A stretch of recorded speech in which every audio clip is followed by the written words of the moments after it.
So one project I'm currently working on asks the question, when and why do people want to interfere with others' voluntary transactions? When do they want to be paternalistic?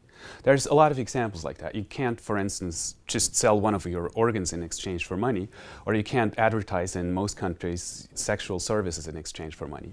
And there are many other examples like that, and one of the reasons is that a lot of people feel if you were allowed to do that, you would hurt yourself.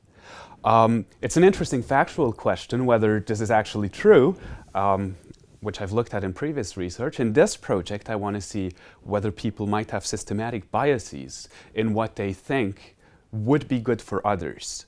For instance, maybe people underappreciate the extent to which others are different from themselves. Everybody should behave the same way that is good for themselves because it happens to be good for themselves. So how could it be bad for you? And so these misperceptions, finding them out, I think this is important. Also, a lot of economists are in a similar situation. We try to change people's behaviors in some way, often based on some idea that we're going to help people be better off if we do that.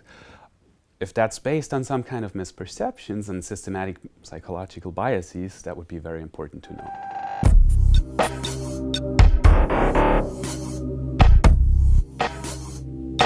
So it's a book that has made me become a behavioral economist at all. It's Ernst Fehr's The Psychological Foundations of Economics, which I read in high school, at which point I decided I want to do this as a job. As a concrete paper, it's, I guess, Doug Bernheim and Antonio Rangel's The Foundations of Behavioral Welfare Economics. It answers in a very rigorous way, how should we assess whether some policy intervention is making people better off? And the reason I like it is because they are quite modest. They say, you shouldn't just pick one model and look according to that model whether you made people better off or not. They say, you should pick all models. And then, if even according to the most pessimistic of them, you've made people better off, it's probably a good policy.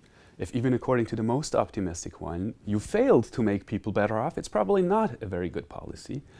And if the models disagree, well, then you shouldn't just pick one, but then you should embrace the ambiguity and wait until you have better data, more information, until you reach a judgment. It's a very non-paternalistic approach, and this objective, non-paternalistic approach, I think, is what has contributed a lot to the success of economics over the past century, really. And I think we can adopt that approach in behavioral economics as well. That will make behavioral economics a more successful endeavor.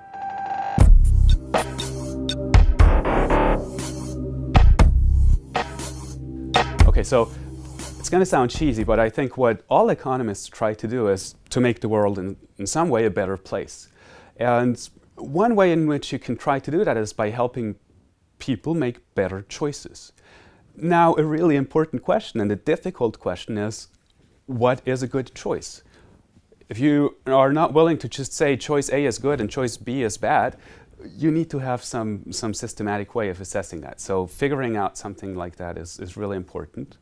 Once we have an idea about what good choices are, figuring out what kind of settings and what kind of policies are conducive to good decision making is the next very important step.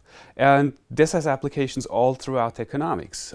If you decide which education to get, if you decide how to save for retirement, and so on, making good choices is really important.